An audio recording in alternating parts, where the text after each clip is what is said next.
tremendous looking trophy. On the number one PlayStation podcast in the Oceanias. My name's Dylan Blunt. Joining me, Ashley Hobley. Hey Dylan, excited to be here post Gamescom when news happened. When news did happen, there's been some newses this week, some would say. Tell you what, we really got this scoop this last episode. What, Erica? That's true, yeah, we did get that scoop. Yeah, side note on that, by the way, last week, Erica trophies pop. Oh, probably announce Erica at Gamescom. 2 and 2 together. Erica is announced at Gamescom. I'm like, cool, I'll definitely have time to play that before this week's episode. I haven't played Erica yet. No. I've been too busy with something else, which we'll get to. And other things anyway. I've been busy with lots of things, to be honest. Yeah.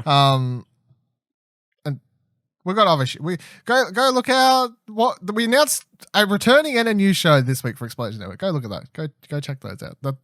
There's stuff happening.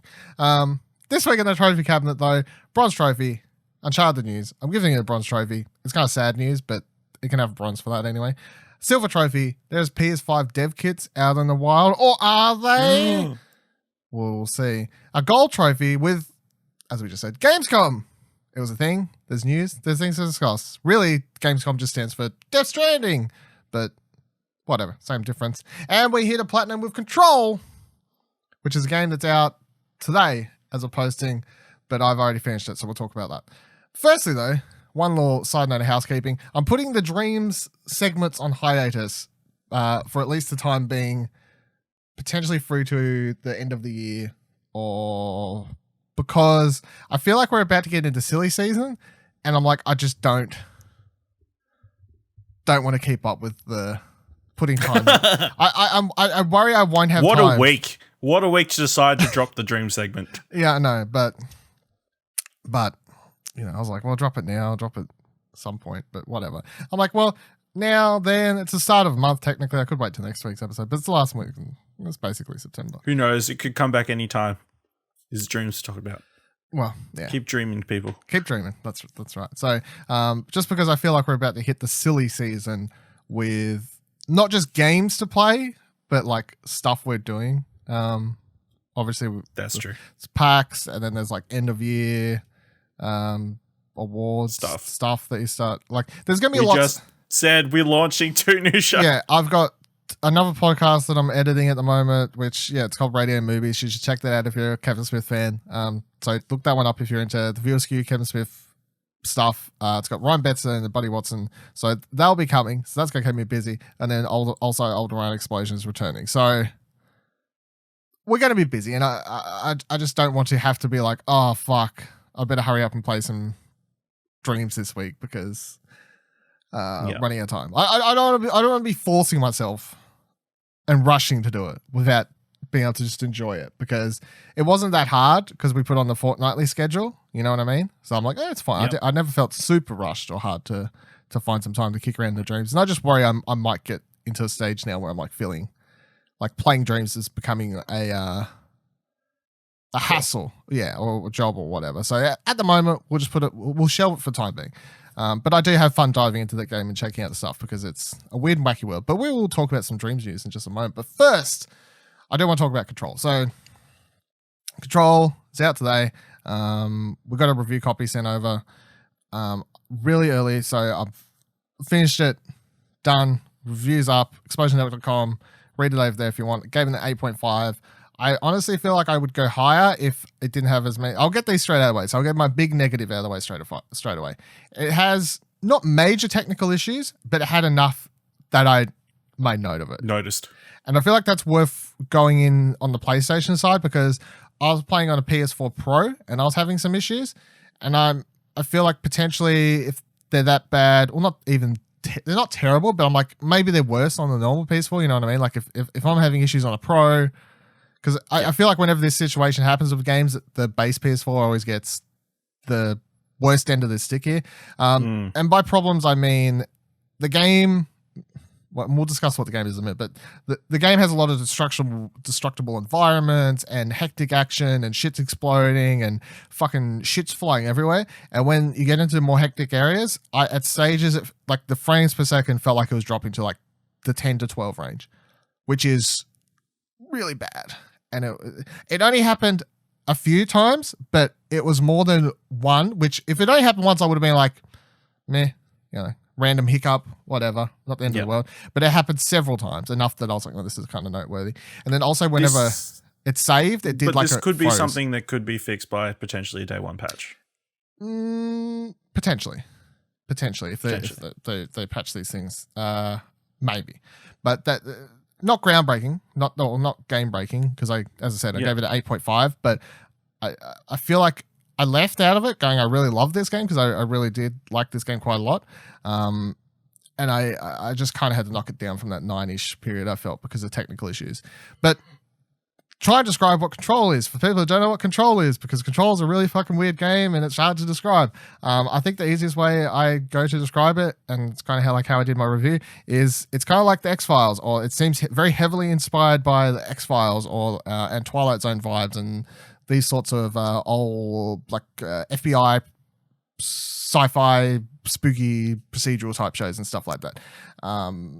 There's literally a character in this that'll, it's live action, which of course Remedy Entertainment makes this game. Remedy's played with live action stuff before, most notably with their last game Quantum Break, which was on Xbox, which had like the TV episodes you'd watch between certain sections of the game and shit like that. So there are sections in this game where will watch live action videos of characters that you're watching, like they'll be played on like projectors in the game, and that's live action. And there's other points where there's this character who like talks to you, and they're played in this video where it's like live action overlapped over a CGI game character, and it's like a silhouette of them like smoking and kind of just like talking a bunch of mumbo jumbo and all these sorts of things. But that's like literally one of the characters in the game, so it's really weird, and it obviously makes me think of the X-Files, because the X-Files, one of the main characters was a guy who literally just smoked all the time. Then the setup for this game is basically this. You play as this girl, Jade Faden, right? Going in. You're heading into this building right at the start of the game. Why are you there? Don't know. We're heading into this building. Head up to the top. You go to find the director of the building. You're like, I'll go speak to this person, because it seems like you're starting a new job there today. I'm spoiling like the first 30 minutes. I probably won't go. I'll try not to go further than that. But when you get up to the top of the building, you walk into the director's office. They shoot themselves in the head. You hear a bang. You walk in. Director shot himself in the head. That's an interesting way to start the game. Cool. And by the way, up until this stage, there's no one else in this whole game apart from a janitor you pass. And you're like, this is a bit creepy. There's no one in this building. This some weird shit's happening here. Director shoots himself in the head. So you pick up his gun, and then the gun speaks to you, or something speaks to you, and points you the director of the FBC, which is the Federal Bureau of Control, which is the building you're in. Now you're the director. Cool. That's great. Now you're the director. And then from that point on, you eventually bump into some other characters who were smart enough to put on these like chest devices that kept them from being taken over, because what's happened is this thing, which they deem to call the Hiss, has basically infected everyone in the building, and they're now mind-controlled zombie type things. Well, they're not really zombies, but you know what I mean? They're kind of, they don't talk. They just run at you and they'll shoot you. They got guns. They're security guards. They've got guns. Other things fucking fly around in the room, and the further you get into the game, the more varied the enemy types get, and the fucking weirder they get. At the start, it's like they're mind-controlled security guards with AK-47s or whatever. Cool. Easy enough to understand. And then this isn't a spoiler because we've seen a lot of this stuff in trailers and stuff. You get a whole bunch of powers pretty quickly for the first few chapters. So very quickly at the start of the game, you get the ability to pull objects from around you and chuck them. So the ability is called Launch. So you can pick up anything from around you. You can literally pull cement out of the wall and chuck that at enemies. There is like an energy bar, of course. You can't just spam it because it would be OP at that stage. And then after that, you get like a dash. So you can quickly dash across the room or whatever else, get around. You get a levitate, so then you can start. And all of these things you can put ability points into to upgrade. So you can stay in the sky longer, you can do more damage, whatever else. And then your gun has infinite amount of bullets, except for it needs to recharge. So if you shoot it too much, it'll suddenly recharge. And that's basically your combat. So you put all that together, the easiest way to describe how this game feels to play is it's infamous. It's basically the most infamous feeling game I've played since Infamous. Because you're flying around, you're chucking shit at people. It definitely feels more like a superhero game than a third-person shooter. There's no cover-based this. Like, if you want to cover, you have to kind of stand behind a pole and just literally move your character in and out and do what you need to do. There's no button that locks you into cover. There's a button that will make you crouch, but the second something hits you, you'll kind of just automatically stand up. So it's not a cover-based third-person shooter. It is definitely a third-person action game with ridiculous amounts of abilities. And as I said, once you get all these abilities going and you're shooting people and you're shooting things and they're exploding at the same time, you're fucking throwing a giant thing across the room and a bunch of enemies that's exploding everywhere. Enemies are shooting stuff's all falling off around you and stuff. The game gets hectic very fast, and especially when you're able to start flying around and whatever else. The combat is really fun though. It's really enjoyable to play when the frames aren't dropping to 12 frames per second. That is that's the one negative I'll have there. I'm still playing it because, and I'll say this as well, it seems to be a really easy platinum. Let's put that one out there. Seems to be a really easy platinum. In fact, I believe I may be as close to platinum as maybe I need to put in like another hour. I feel like I'm pretty fucking close. So maybe by the time this episode pops, maybe after we're done recording, I'm probably going to attempt to go back because I feel like I'm literally that close to the platinum, which is good. So easy platinum, but there is DLC coming. The game is about 12 to 16-ish hours, I estimated, like campaign length. You could probably rush it faster than that, but I wouldn't suggest it simply because I actually found a lot of the boss fights and stuff to be hard or hardish. Like, they weren't a pushover. None of the stages in this game were really easy. And the solution to that stuff a lot of time is use the character upgrade stuff you can have. So, but to get the character upgrade stuff you have, it's like, we'll go do side missions. And there are side missions. A lot of them are pretty shit, to be honest. They're like, go to here, do this thing, fucking find infested shit for scientists to look over and stuff like that. I mean, there's not a heap of side missions. I think there's probably like 25 total in the game or something like that. I think it is. There's not a heap, but a lot of them send you off in directions you literally, there's whole areas in the game you literally wouldn't go to unless you were following a side mission there. So if you just rush through the main campaign path, you will probably miss interacting with a lot of key characters and key areas of the game. And all of the best bosses in the game are also all side bosses. So I would highly suggest making sure you do side mission stuff. And I'd highly suggest doing it, especially if you get stuck on one of the main game's bosses or sections and you're fucking dying really fast, which happened to me a couple times. I was like, fuck this shit, I'll go do a side mission. And I did the side mission and I'd find an upgrade thing because you can have different up to 3 by the end of the game character modifications attached to your character, and up to 3 on a gun once you upgrade them, and there's different variations for the gun. It's all the one gun, it just transforms formations or whatever, different versions. There's a sniper, shotgun one, a charge up, shoot one, a fucking Uzi, spray and pray. That's the worst. Don't use that thing. It's fucking terrible. But you can put things into all of these that are like, you can put on yourself, you've got more health. You can, the health pickups which drops from enemies will give you more health. You take less time to reload. This gun gets more bullets. This gun takes less energy when you're hovering while shooting it, these sorts of things. So often it's like, well, if I'm facing a fucking boss, and the problem here seems to be that it has armor that I need to break through, I've got this rune thing that I can put on that says 34% extra armor damage. I'll put that on and then use it for the boss, and then you take it off after. And so we do mix and match as you need be. And then the last thing I'll say is, as much as I really enjoy the game's story, and I say story in quotation marks because I think the story is actually very basic. Once you kind of finish the game, you're like, well, that was very simple. And that's because most of what makes playing the game so interesting is simply the world building, not really the story, if that makes any sense. So it was walking into rooms and being like, well, this is a fucked up place. And there are a lot of fucked up places you go into, and I don't really want to spoil them, but you literally walk into a room, for instance, and it'll be like, I feel like I'm in space. There are literally rooms that kind of defy the laws of gravity and these sorts of things. Like, especially once you get further into games, shit just kind of goes batshit crazy. And that's all interesting. But then there's also collectibles to find and videotapes, and they will all fill you in with the lore of the FBC, what they were doing.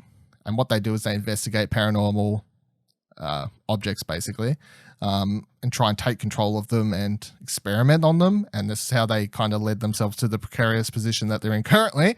And learning all about that stuff kind of just fills out this really interesting world that makes me go, I want DLC. I want a sequel. I want this. I want that. But I would definitely say that this game is kind of like the base story is kind of like feels prologue-y somewhat. And like it introduces a world and it introduces a bunch of interesting characters and things.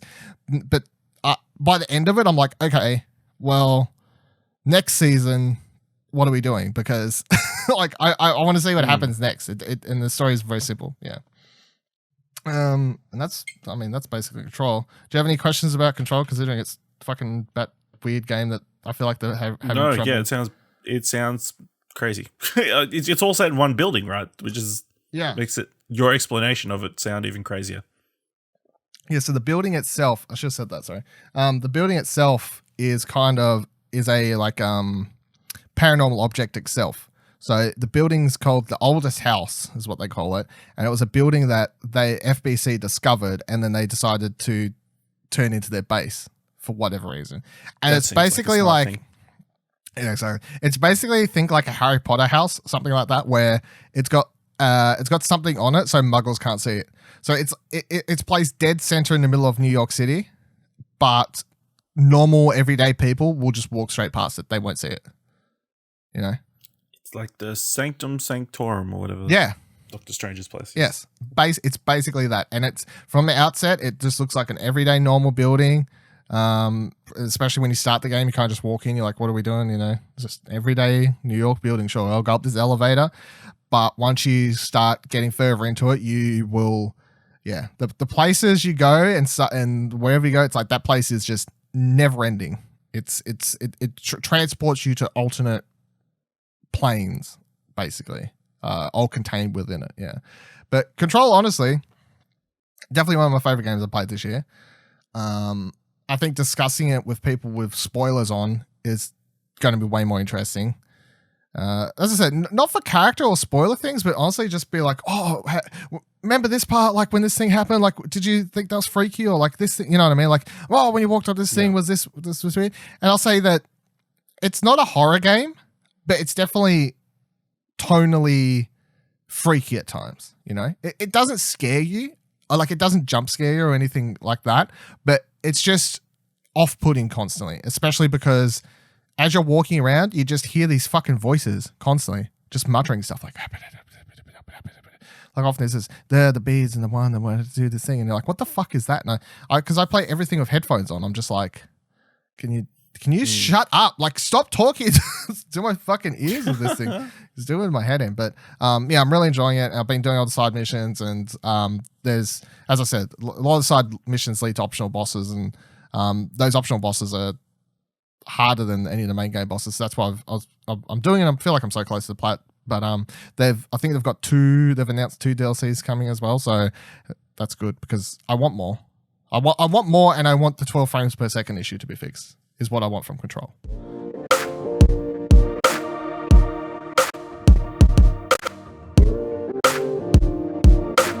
So last week I brought up MediEvil, and guess what? I'm doing it again this week because...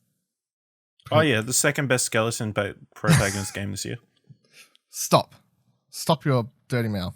So PS Blog put up a bunch of comparison images and nothing super interesting, but they did talk about it a little bit here. So I'll kind of go over what they've got this thing here. And all I'll say is the link to this will be in the show notes, of course, and give it a look yourself, because I think much like Spyro and Crash, you can see how much work's gone into this and how much it looks so much like the original thing, but just better, of course. I do want to note, the first thing they note here is it's got a hint of Dark Souls in its design. I'm like, no, it doesn't. Like, you don't know that. I played the fucking game. Yeah, I do. Maybe they changed it. They've added a hint of like Dark Souls. They're like, realization dawns on you once you pass the tutorial-like crypt and its surrounding graveyard. For one, MediEvil's levels are compact labyrinths packed with secrets and shortcuts. Okay. Secondly, the game is tough. Yeah, like Dark Souls. This is no brainless hack and slash romp. Single enemies can do considerable damage, while mobs can quickly send the unwary back to grave. It's not like Dark Souls. Sounds like Dark Souls to me. Fucking Crash Bandicoot. Do you use a sword? Crash Bandicoot enemies would kill you in one hit. Is Crash Bandicoot Dark Souls 2? No, that's a platform. Fucking hell. So they have some shots here too, and it's just like it shows how much better his crypt looks. And it says here. So tell you what, you got a bone whitening. That's what he got. Yeah, the upgraded bone graphics. It says like the game's backstory is the same as 2019 as it was in 1998. You play as newly resurrected Sir Daniel Fortescue, formerly a noble knight, who after 100 years resting in his crypt is little more than a skeleton in a suit of armor, but with a strong sword, arm, and a growing arsenal of weapons. He set forth to battle evil and save his kingdom once more. Well, he never saved it the first time, to be fair,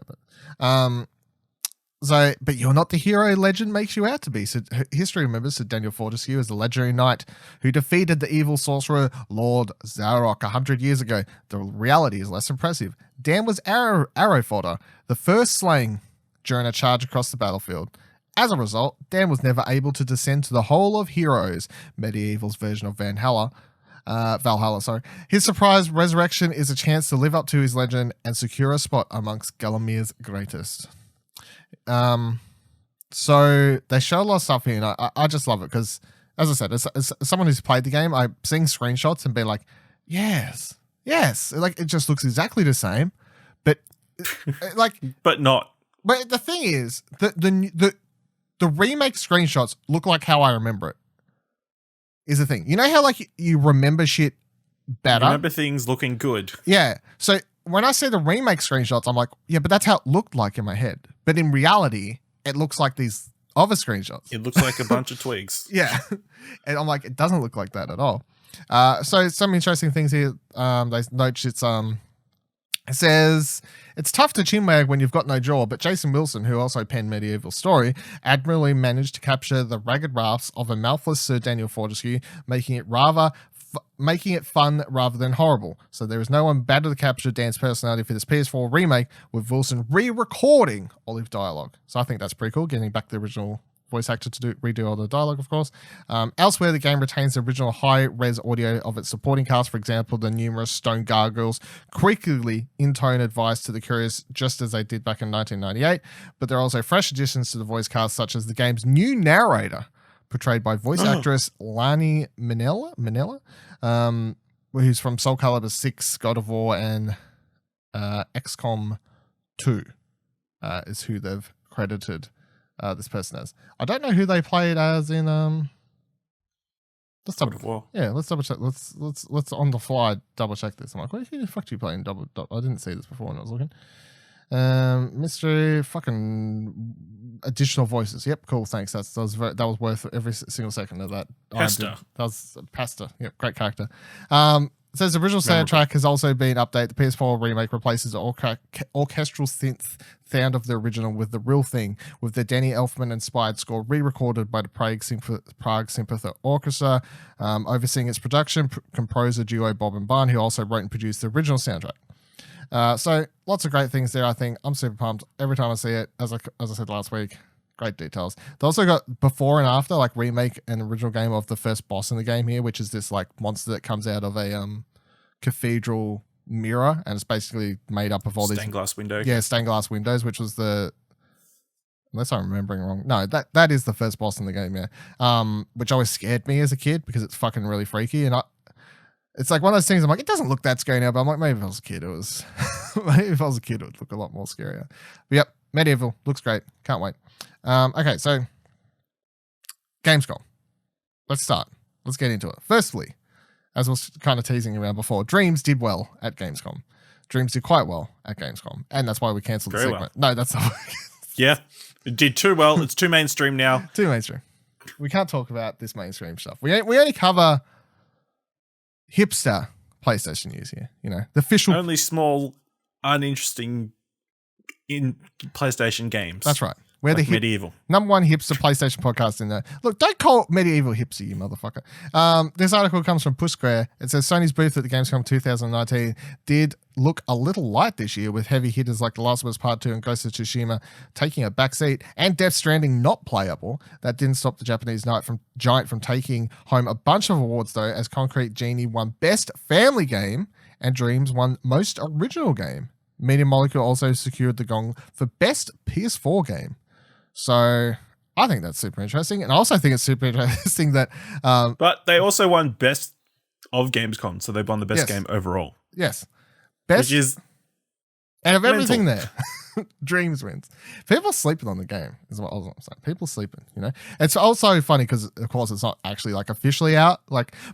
Because it's not officially out, because it's like in early access, they can still take it to these game shows. You know what I mean? Because it's not out, so they get to show it off still, even though we're playing it in early access and these sorts of things.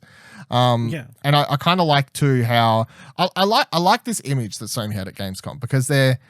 I'll run through the full list in a second. Why not, for shits and giggles? But Marvel's Iron Man VR won Best VR Game as well. So Sony did well across the board here. But Iron Man aside, Dreams winning Best Game, Dreams winning Best PS4 Game, and then Concrete Genie winning Best Family Game. It's like Sony's all winning with these very like family oriented, like smaller, like very artful games. It's like Dreams is this literally the most whimsical fucking game out there at the moment. You know, it's literally just like, you create what you want and make your dreams a reality. It's a creator suite. Yes, you can't get more whimsical than that kind of. And every trailer, of course, is like fluffy critters and I have to wonder, colorful, what whatever. Games did they play when they decided it was best game?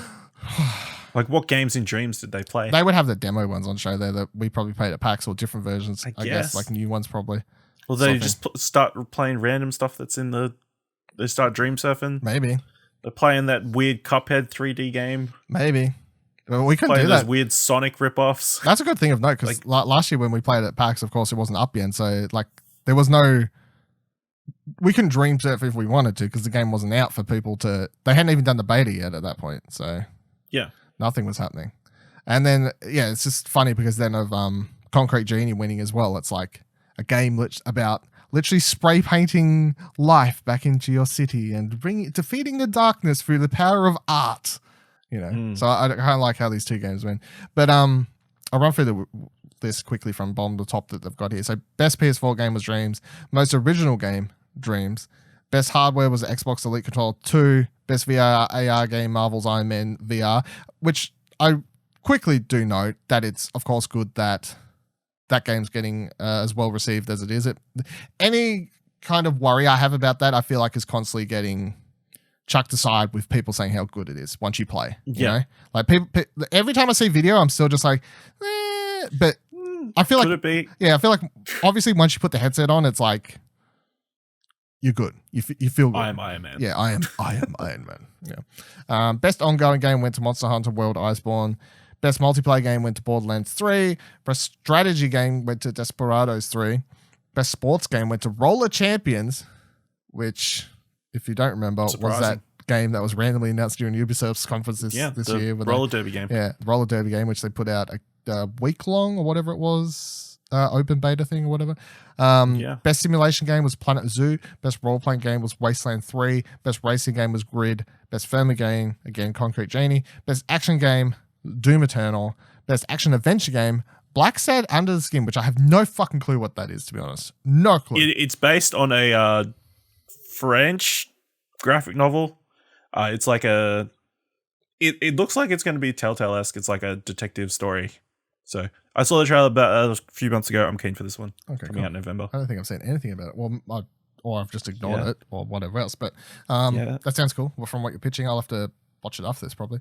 And best Gamescom game was Dreams. So that was all there was from. No, that wasn't. Of course, we're missing. That's all again. There is more to talk about from Gamescom, of course. So Death Stranding showed up in full force with full force. Hideo Kojima coming out about the opening night live show, which me and Ash discussed on last week's Arcade Couch. If you kind of want to get our overall thoughts on how we felt about Hideo up there and what he was doing, because I won't touch on that here because we kind of went over that. Hashtag stop hating Hideo. Yeah, hashtag. I had some thoughts. Okay, so you can go find those on the Arcade Couch if you would like to check those out. So just focusing on the game to quickly. What the gameplay they showed, of course, a man pissing, a man falling down a hill, a man high-fiving Jeff Keighley. that was basically the gameplay. There's a Delivering mushroom stuff. delivering stuff. How do you feel? What was your feelings? You're watching this gameplay. You're still just like, I don't give two fucks, or you're like, I get it now. It's it's more like, what on earth is this game? It's like the intrigue around this is reaching fever pitch. Yeah, because nobody knows what the game is. Yeah. Really. So I was not impressed with that gameplay at all, because once again, I'm like, this just seems like a side quest, obviously. Like, what do I actually do in this fucking game? Like, what is the point of this game? And I'm getting to a stage where I was joining the people where I was getting annoyed with no information about it. But I read an amazing article this week that actually has me going, okay, I can understand Death Stranding somewhat now, I feel. So this article is from GamesRadar.com, and so I've seen Death Stranding at Gamescom, and I finally understand what's going on. Which, with a title like that, it's hard not to go, yeah, fucking, you tell me. Okay, then. Prove it. Yeah, okay, fucking prove it then. So I'll read a little bit of it. Obviously not the whole thing, but I'd suggest everyone read it themselves if they want more. It says, as inherently political, purposely obscure, and undoubtedly metaphysical as his games are, each of Hideo's games has an idea that is easy to understand at the heart of them. That was true of Snatcher. That was true of Bochikai, The Sun is in Your Hands, Metal Gear, Police Knots, and what little we were lucky enough to see of Silent Hills through the lens of PT. May it rest in peace. Oh, and guess what? It's true of Death Stranding as well. You have to cut through a lot of bullshit to find it, but it's there. Nestled behind the messy themes of motherhood he seems so intent on exploring. To understand Death Stranding, the intent behind its narrative, and the type of game that it is trying to be, you need to forget about the BBs, the BTs, and the strangely captivating urination systems. Forget the famous faces with unfamiliar voices and the whirlwind of conflicting science fiction tropes wrestling for your attention at any one given moment in time. Hideo Kojima has long attempted, somewhat unsuccessfully, to explain that Death Stranding was a game about connection, and it has taken a new behind closed doors demonstration finally gave me a clear idea of the intent behind his laboured explanations. Death Stranding is actually about connection. So, they try and explain...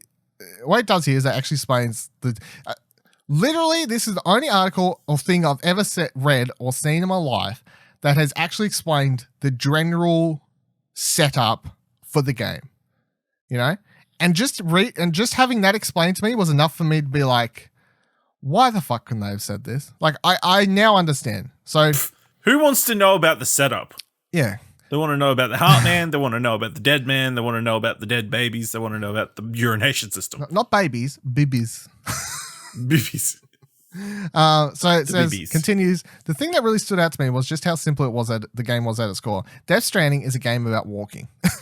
As Sam Porter Bridges, or as you probably know him, Norman Reedus, trapped in Uncanny Valley, you are tasked with walking from east coast of America to the west. And I'll take a pause here just to point out something, because we did see the map in the gameplay, and you do see that it is east to west. It's not your typical, like, more circular map or like a up to down, like literally the Pokemon that's coming out this year is the complete opposite of this. You know, that map's bottom to top, north to south. This game is east to west. Yep. So you are tasked from walking from east to west of America, reactivating various communication nodes along the way in an effort to spread a message of hope to a nation that has become fragmented and disconnected, taking the idea of unity to pockets of an isolated populace that trades in ambivalence rather than love. That is Death Stranding.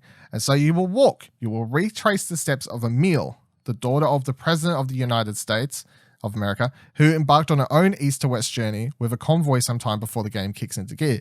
She did this in an attempt to establish a network of communication relays across the country, a network that could deliver a message of unity from her mother, Bridget, who also happens to be on death's door. That message is that every problem in the world needn't be solved by force. Instead, it is hope that can bring us all together. This is necessary after Central Knot City was destroyed in a terrorist attack through the use of irresponsible void outs, the act of coming back from the other side, from the game's central antagonists. This has pushed pockets of civilization to disconnect themselves from the government and from each other in fear, choosing to instead go it alone in the wildlands. Off the edge of Pacific is Edge Knot City, home to a group being painted as the decentralized force, separatists and terrorists, the Homo Demons. who are intent on ensuring that their own independence. It's on the road to Edge Knot City, on the road to building a bomb with the most dangerous and disconnected portion of this version of Fractured America, where Emil was captured. She appears to Sam as a hologram projection in everything that we've seen so far, never aging, looking to him as she did back on that beach. She's safe. She tells Sam, and she's free to talk to him and use the facilities as much as she likes. She isn't in a prison, she's keen to note. She just isn't able to leave the confines of Edge Knot City. So connect the country up to the communications network, see if you can rescue Emil from the Homo demons, and their leader, Higgs, the man in the golden mask played by Troy Baker, and spread the message of a dying president to halt the otherwise irreversible fracture of society. There's your story in Death Stranding. It's no more confusing than that. It's the drive to get you moving through the world and the core tenets of gameplay. Honestly, after I read all that, it all makes sense. Here's the thing. And the article has more, but I don't need to go over it all. But I would suggest you read it because that's kind of just the part I want to go over. Honestly, as much as you're still like, yeah, but what is the thing with the babies? How do people come back from the other side? All of that, whatever. I'm happy to dive into that when I come to it in the game and as I learn more about it through the game and whatever else. Mm-hmm. But just knowing what the setup is, the reason that I'm fucking walking around in the first place, actually has me not head over heels excited for this, but I'm now like, I'll play that. It just sounds like a Ubisoft game. It seems to have a purpose. Yeah. I can understand what I'm doing now. I can understand the core concept of what I'm doing on a base level. I get it. All these characters that we're going to talk to, Jeff Keighley and shit, who are in bunkers, they're people in hiding. You got these terrorists that have taken over the major city. You got the president dying.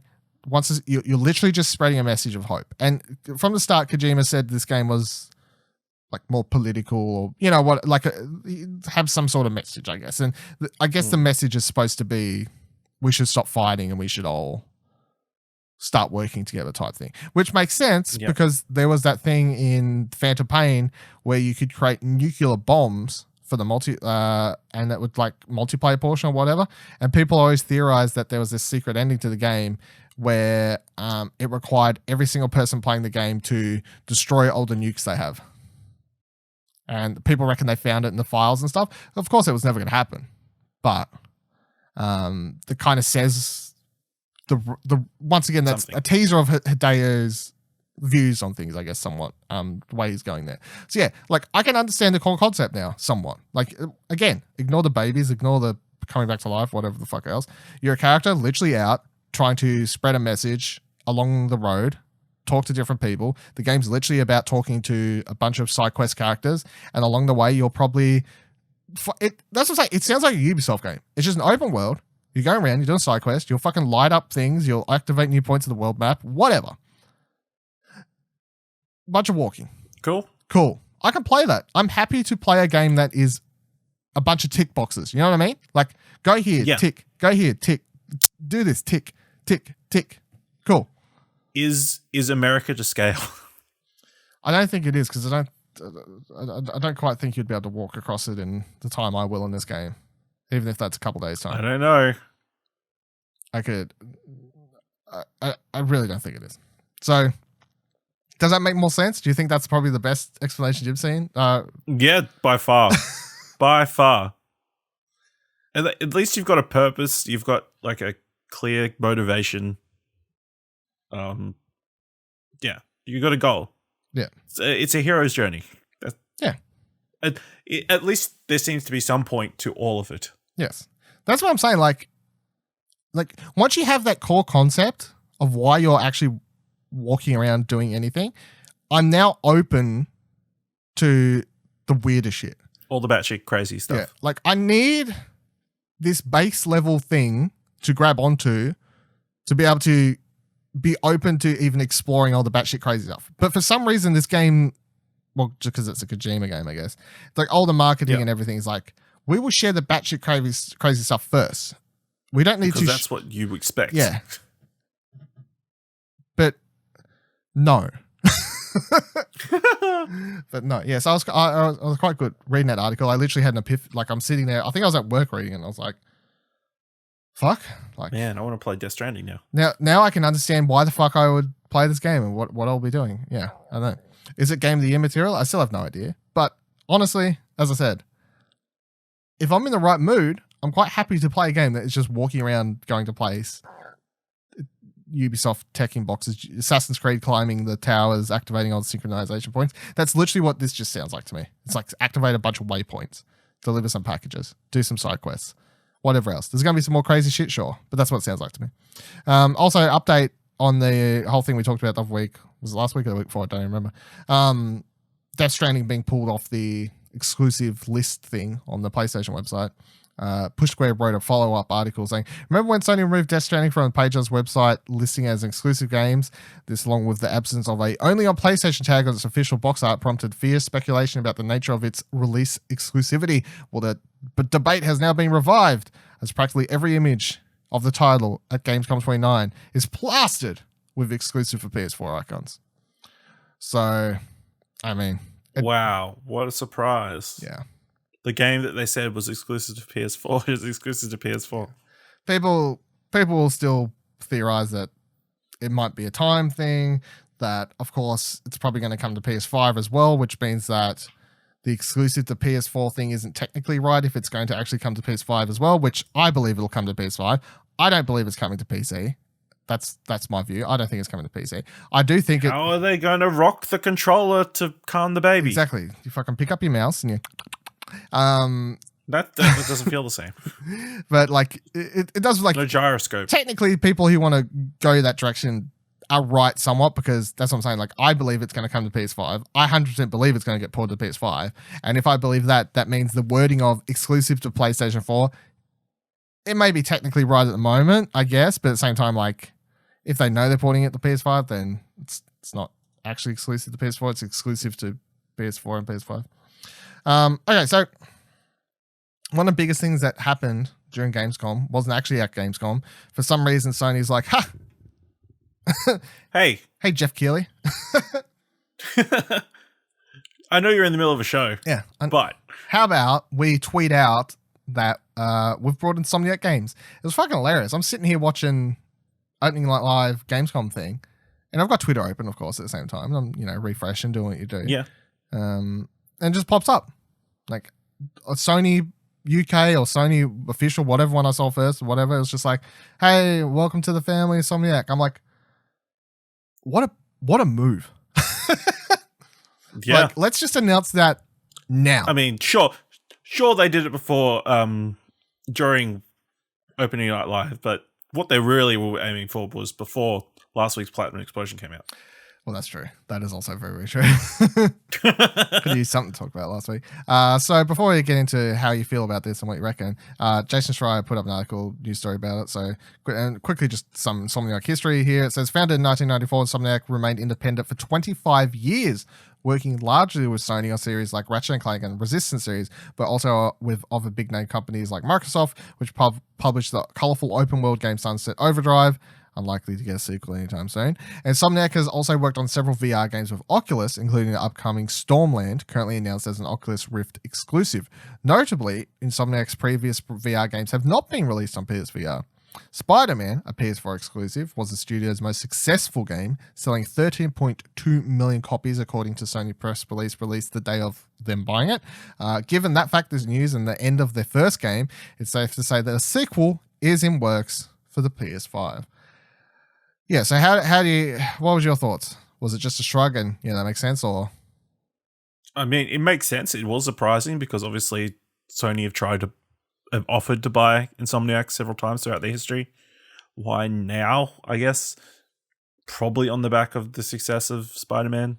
Like, we need to lock them down. I mean, it's a good move by PlayStation. Especially in the wake of Microsoft buying every single game studio they possibly can, to lock down a huge influential studio like Insomniac. It makes sense. Yeah, obviously, I feel like Insomniac's dalliance with Microsoft with Sunset Overdrive was a huge factor in probably them coming back to Sony and maybe being happy to be part of the family. So. Yeah, well, if you look at their history, even if you want to say, oh, but Dylan, the Resistance games didn't do very well sales wise. Well, go look at the Resistance figures, and then let's see what happened after they finish up Resistance 3. They go make fucking Sunset Overdrive. Doesn't do very well. No. Reviews well. No, they make Fuse. Yeah, they make Fuse. That does terribly as a multi-platform game. They do Sunset Overdrive, which reviews well but doesn't sell very well. And then they've made a bunch of VR stuff, which, I mean, to be honest, VR stuff isn't exactly going to sell very well at all. And then the most recent thing they do is their highest selling property game ever. Yeah, let's work with Sony. Well, there was Ratchet and Clank in between there as well. Well, I guess, yeah, the remake thing. I honestly, this is just a whatever story to me. I gotta be honest. This didn't excite me. This didn't shove any sort of like, wow, oh my god. This was just like, yeah, that makes sense. Yeah, I just like Microsoft buys Double Fine. At least that's exciting, out of the blue. PlayStation announces they're buying Insomniac, which they've worked with 90% of their life with, and they just had the biggest game with. I'm just kind of read it and go, yeah. Makes sense. Consolidating. Yeah. I don't think it's like it makes sense on the Insomniac side, makes sense on PlayStation side. It's just like if you're going to be making fucking Spider-Man games for the next 10 years. Forever. Yeah. Like it just the math adds up. I don't consider this an exciting purchase by Sony. You know what I mean? It's just makes sense. I mean, it made everybody happy though. Yeah, I guess people are happy, but it was a cool PR move. It wasn't like, I guess, the timing. It wasn't like, oh my god, maybe Spider-Man was going to go multi-platform. Oh my god, Sony bought Take-Two. Or something, or something crazy like that. Yeah, so it was fine. It's good news, but at the same time, I didn't think it was super exciting. It was like, oh yeah. It's interesting, obviously, because they've got those teams working on the VR stuff. They'll finish up that. Making PSVR. Obviously, what happens if Stormland's like a massive hit on Oculus? I mean, contractually, I guess that finishes up on Oculus, you know what I mean? But I think, obviously, now there's a higher chance of all these things coming over to PSVR. Especially if Sony has the money for them to be able to bring in some more people and be like, just have this team like port these stuff to PSVR, Yeah. So how much do we have to pay you, Oculus, for yours to have this on PSVR? Yeah. Well, yeah, exactly. So we'll see. And we talked about how they were open to it. So yeah. So that was a couple weeks ago. So yeah. Another interesting thing this week, once again, the fucking Uncharted movie. So the director, Dan Trachtenberg, is that how you say his name, right? So he announced he's pulled out. He's no longer going to be directing the movie. Then following that, we now know that PlayStation Productions, which we talked about a couple months ago, this production firm officially set up by PlayStation to help oversee movies being made and stuff. Of course, they talked about Twisted Metal was the thing when they announced it, right? Twisted Metal. They've now, because they weren't involved, because this film was getting off the ground for years now, obviously. They weren't involved with this. But now PlayStation Productions has been involved. This article for this comes from Gamasutra. PlayStation Productions, a film studio launched by Sony Interactive Entertainment back in May, has joined the production team of the long-gestating Uncharted movie. The fledgling production company was established to turn PlayStation properties into movies and television shows, and is apparently taking some inspiration from the successful business model used by the Marvel Studios. As reported by Deadline, the arrival of PlayStation Productions coincided with the departure of director Dan Trachtenberg, who is the latest in a number of filmmakers who have exited the troubled production. Then it goes on to note how Tom Holland is still signed on as of now to still star as a young having a good week. Yeah. That's funny. But what do you make of this? Because honestly, I'm just like, I Uncharted movie news. This is just flies against the wall. Cursed at the moment, doesn't it? Yeah. I remember back in the day, Mark Wahlberg was attached with who was going to play his dad? But yeah, I can't remember. Somebody old. It was the guy from the. I can't remember his name. I want to say Joe Pesci, but I don't know. No, it wasn't Joe Pesci. It wasn't Joe Pesci. I think it was like the guy who was the blind guy in that horror movie or whatever. I think. Something like that. That's not helpful. No. Yeah, I guess from a certain degree, I'm disappointed. I would have liked to seen. I've been a fan of Drone Tactics Bags from back in the day when he was doing TRS. So for him for him to have another project fall through, especially after he was attached to Y the Last Man for a while, and then obviously he had The Boys just come out, which was really good. So, I did enjoy his tweet about The Thing. He says, "Listen, guys, I've been dreaming about making movies since I was 3 years old. And throughout those years, I've been hearing of directors leaving projects over creative differences and wondering what that was about. So I guess what I'm saying is sometimes dreams do come true." Which, how do you read that? I mean, a bit dismissive, I guess, but it sounds like it was creative differences is the reason. Whether they wouldn't let him make the Uncharted movie that he wanted to make, I guess, or there was just too much control behind the scenes stuff. I mean, how many producers have they got listed at the bottom of this article? All of Five. Five. Now they're bringing in a sixth producer to head up the PlayStation team. I mean, that's a lot of cooks in the kitchen. Yeah. I read his tweet as him saying that something else come along that was his dream directing job or something. Like something's come along that's so much better that he's dropped from this to do that. No, it's like he's a real director now because he's had to leave a project because of creative differences. I guess that's one. Yeah. Yeah, I guess. Yeah. That's the joke. Yeah, that does make sense too. Yeah, the Uncharted movie is just a hot mess. I'll be surprised if it ever happens. Although, I guess if that PlayStation Productions thing is actually going to do, if I mean, it's proving ground. Like, make the fucking movie, make the Twisted Metal thing. Like, start actually putting out stuff, and well, start fucking filming things. Honestly, and then we finally get them all together for Battlestar. Battle Yeah, but Royale PlayStation All-Stars. Battlestars All Royale. That's the finale of the PlayStation Cinematic That's the movie we all want to see. I'll pay. You better fucking believe I'll pay to see Sackboy sucker punch some motherfuckers. All right, so the last thing that was going around on the internet this week was a PS5 dev kit. Now, at first when I saw the picture of this, I thought it was absolutely ridiculous, and I was never going to bring it up on this show. However, it then continued to circulate, and then eventually someone who's a dev ended up tweeting about it and saying apparently it's true. So now I'm like, ugh.